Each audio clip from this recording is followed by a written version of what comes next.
안녕하십니까, 정인태입니다. 오원복 정신병원 귀신 들림 논란.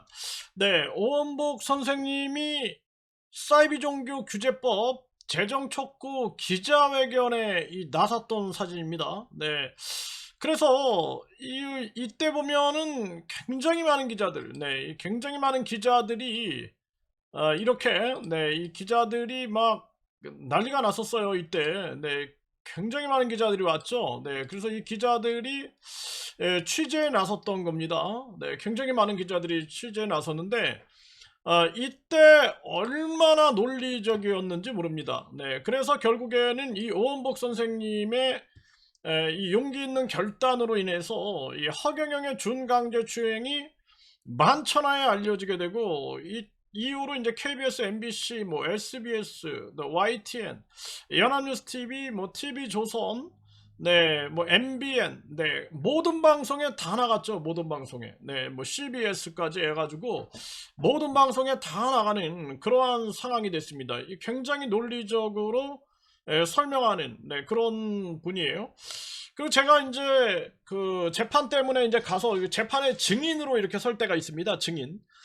재판에 증인으로 쓴다라는 게 이게 굉장히 힘든 거거든요. 네, 상대방이 막 함정 질문하고 이러면서 엄청난 괴롭힘을 하게 되는데, 그럼에도 불구하고 이 오원복 선생님이 굉장히 논리적으로 설파를 하게 됩니다. 그래서 저는 이제 심리 치료를 했던 사람이고, 그리고 이 발달 재활, 이 발달 장애 아동들의 발달 재활을 했던 사람이기 때문에, 그러니까 제 전공이 이제 교육대학도 나왔지만 법학도 했고, 뭐 사회복지학, 특수교육학, 이 심리치료, 심리치료 분야에서도 내가 전공을 했고, 그리고 다문화 한국어학, 이렇게 해서 이제 한국어도 외국인들한테 가르치고, 제가 대학을 6개를 졸업했다.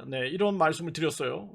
그 40대까지는 공부를 해야겠다 생각해가지고 끊임없이 공부를 했는데, 그러다 보니까 이제 인간 심리나 인간 이 인지, 정서, 사회성, 언어, 행동 이런 것들을 진단하는 공부들을 많이 했죠. 그런데 굉장히 아주 그 냉철합니다. 냉철하고 이성적인 분이에요. 그래서 재판 때도 제가 봤고, 그리고 뭐 경찰에서 진술한다든지 뭐 이럴 때도 보면은 상당히 논리적인 그러한 모습을 보게 됩니다. 그런데 이 오원복 선생님이 정신병원에 들어갔다 나왔다, 그리고 귀신 들렸다, 뭐 교통사고가 난 적이 있다, 뭐 이런 얘기를 하게 되는데, 이런 얘기를 듣게 되는 거예요. 저도 굉장히 많이 들었는데 이런 부분을 제가 묻지 않았어요. 그 무슨 뭐 상처가 될까봐 묻지 않았는데, 이 녹취록이 도착이 되니까 이 오원복 선생님이 막 반발을 하고 있는 거죠, 지금. 펄쩍 뛰고 있는 겁니다. 그런 적이 전혀 없었다. 이렇게 부인을 하고 있는 겁니다. 절대로 그런 적이 없었다라고 강력하게 얘기를 하고 있는 거예요. 그래서 이분하고 제가 인터뷰도 여러 번 했는데, 참 기가 막힌 거죠. 이런 적이 없었다. 이렇게 얘기를 하는 거예요. 제 가압류 소장에 보게 되면은요, 가압류 소장을 제가, 이 분석을 해보니까, 제 가압류 여기 소장에 보면은 박효숙, 미국인 전파사 사망 사건의 배우자죠. 박효숙은 비정상적인 정신 상태다. 그러니까 비정상적. 그러니까 정신이 비정상이다. 이거죠. 그러니까 한마디로 말해서 정신이 이제 비정상적이다. 그러니까 비정상적인 정신 상태에 있다.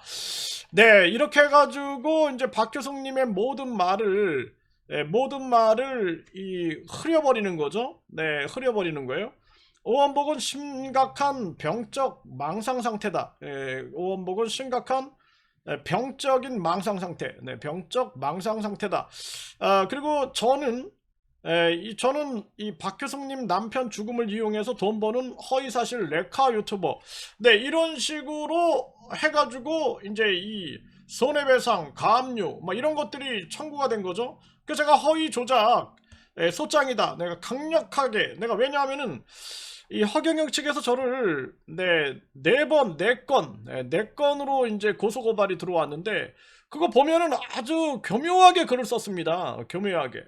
그래서 무고죄로 저를 2건으로 했는데 그거 다 불송치 나왔잖아요. 그리고 기부금품법도 보면은 이게 뭐 법을 모르면은 그냥 당하는 거예요. 원래 법은 1,000만 원 이상은 등록을 하고 해야 합니다. 기부금. 근데 1,000만 원 이하는 상관없어요. 그리고 회원들은 무제한이에요. 그 회원들이 기부하는 건 아무런 문제가 되지 않습니다. 네, 그래서 제가 그 법을 다 검토해가지고 설명하고 전개한 건데, 교묘하게 해서 우리 6명을 다 고소했는데, 기가 막혔습니다. 네, 어떻게 이런 고소장이 가능할까? 네, 그래, 결국에는 이제 불송치가 나왔는데, 그걸 제가 겪어보니까, 이번에 이 부분은 완전히 박효숙님은 이 비정상적인 정신상태, 네, 그리고 병적 망상 상태, 그러니까 오원복은 심각한 병적 망상 상태다, 이렇게 기입을 한 거예요. 너무나 이상하다, 어떻게 이런 소장이 다 있을까. 그리고 저 같은 경우에는 내가 이 박효숙님 남편 죽음이라는 게 얼마나 가슴이 아프고 잠 못 이루고, 이거를 진짜 이거 심각한 문제다, 이거 사회에 공론화 시켜야 된다 해가지고 대형 방송국 분들한테도 내가 3시간 동안 진심을 담아서 브리핑을 했고, 기도까지 올리고, 내가 기도까지 올렸습니다. 네, 기도까지 하고 사무실 물청소까지 하면서, 그러면서 이 방송국 관계자분들을 맞이하고 내가 최선을 다했거든요. 내가 진짜로. 네, 그런데 저를 이런 식으로 완전히 만들고, 이제 허경영이는 정치인이다, 네, 그리고 허경영이는 기업가다, 강연가다, 이렇게 미화를 시켜놓은 거죠. 야, 기가 막힌 거죠. 네, 허경영이가 지금 교도소에 있다, 뭐 이런 얘기는 쏙 빼버리고, 네, 이거 얼마나 기가 막힌 겁니까? 그러니까 판사 입장에서는 동명이인인가? 이렇게 생각하겠죠. 이렇게 생각할 수 있는 부분이 있지 않겠습니까? 정말 기가 막힌 거죠. 네, 그래서 이런 상황들이 있는데, 이제 오원복 선생님 입장에서는 절대로 그런 일이 없었다. 이제 그 팩트만 보면은 정신병원에 들어갔다 나온 적은 없다. 그리고 뿐만 아니라 교통사고로 정신이 이상해진 적도 없다, 이런 얘기예요. 네, 한번 좀 들어보겠습니다. 오원복이요? 예. 그 땅 사건. 그냥 미친년이에요. 그 애가 정신이 이상한년이라고 그래요. 네, 뭐 죄송합니다. 그 미친 X다. 네, 정신이 이상한 X다, 이렇게 말을 합니다. 허경영 비서실장이에요. 허경영 비서실장의 음성입니다. 아이고, 오원복이요? 예. 그 땅 사건. 그냥 미친년이에요. 그 애가 정신이 이상한년이라고 그래요. 아이고, 그래요? 네, 그 맛이 많이 가네요. 맛이 많이 가네다, 이렇게 얘기를 합니다. 또 한 가지 문제가 이인재 의원이 그 지역구 아닙니까? 네, 이인재 의원이 거기 지역구다. 네, 이인재 전에 장관 안 했죠? 노동부 장관인가? 예, 뭐 노동부 장관을 접수한 거랑 거는 치는데 하긴 뭐 근데 주변에 해보니까 뭐 맛이 갔는데라고 정신병원에도 입원해 있었고. 네, 정신병원에 입원해 있었다, 맛이 갔다, 이렇게 얘기하는 거예요. 40년 역사교사로 대학교 부설 중고등학교에서 역사교사로 계셨던 분인데, 네, 맛이 갔다. 그리고 이제 이 지금 정신병원에, 참 기가 막힌 겁니다. 근데 오원복 선생님은 절대 그런 적이 없다, 이렇게 지금 저한테 전달을 해온 거죠. 그러면서 제보를 한 겁니다. 이 녹취록과 더불어서. 근데 그런 애들한테 이거 공갈 치는데 넘어가가지고 참 아니. 병원에도 전문가랑 거는 치는데 하긴 뭐 근데 주변에 해보니까 뭐 맛이 갔는데라고 정신병원에도 입원해 있었고. 네, 정신병원에 입원해 있었다. 그런데 이제 오원복 선생님은 그런 적이 없다라고 지금 저한테 이 녹취록과 제보를 해온 겁니다. 참 기가 막힌 그런 상황이 아닐 수가 없는 거죠. 참 어처구니가 없는, 네, 그런 정황이에요. 참 기가 막힙니다, 진짜로. 네, 그런 상황이고, 그리고 또 이제 이 허경영 측에서 또 이런 얘기가 또 흘러나오는 부분이 있어요. 네, 이거 한번 들어보겠습니다. 허경영 비서실장에 이어서 이제 허경영 측근의 목소리예요. 네, 또 이렇게 그 원복이라는 분은요, 하늘궁에 처음에 몇 번 왔었어요. 그래서 신인님을 진짜 신인이 주라고 그렇게 했던 분이에요. 근데 어느 날 갑자기 교통사고가 나가지고 몸이 또 망가져가지고 한참을 한 몇 달을 못 왔어. 네, 교통사고 나서 이제 한참 못 왔다 이렇게 얘기를 합니다. 근데 오원복 선생님은 교통사고 난 적이 없다 그래요? 그러다가 또 왔어요. 그때는 이 사람이 또 정신세계가 좀 이상해. 이상해서 그런 거예요. 자기가 신이. 귀신이 자기가 들어가지고 신. 네, 귀신이 들어갔다. 네, 정신 세계가 이상해져서 왔다 이렇게 얘기를 해요. 자기가 신이라는 거야. 그래가지고 아무래도 아무래도 지지자들이 그냥 모르는 거지. 우리 옆에 그래서 멀어진 거야. 친구들은 다 그 사람인데 다 알아요. 귀신 들렸다는 귀신 사람이. 들렸다. 왜냐면 와서 그래서 한뭐 네, 귀신 들렸다. 그래서 허경영과 지금 허경영 측근이 네, 귀신 들렸다. 이런 얘기를 하고 있는 거죠. 귀신 들렸다. 아, 참 기가 막힌 겁니다. 네, 이거 한번 다시 한번 들어보겠습니다. 그 원북이라는 분은요 하늘궁에 처음에 몇 번 왔었어요. 그래서 신인님을 진짜 신인이시라고 그렇게 했던 분이에요. 근데 어느 날 갑자기 교통사고가 나가지고 몸이 또 망가져가지고 한참을 한 몇 달을 못 왔어. 그러다가 또 왔어요. 그때는 이 사람이 또 정신세계가 좀 이상해. 이상해서 그런 거예요. 자기가 신이. 귀신이 자기가 들어가지고 신이고 자기가 신이라는 거야. 그래가지고 아무래도 우리 지지자들이 그냥 모르는 거지. 우리 옆에 그래서 멀어진 거야. 친구들은 다 그 사람인데 다 알아요. 귀신 들렸다는 귀신 사람이. 들렸다. 왜냐면 그래가지고 와서 한뭐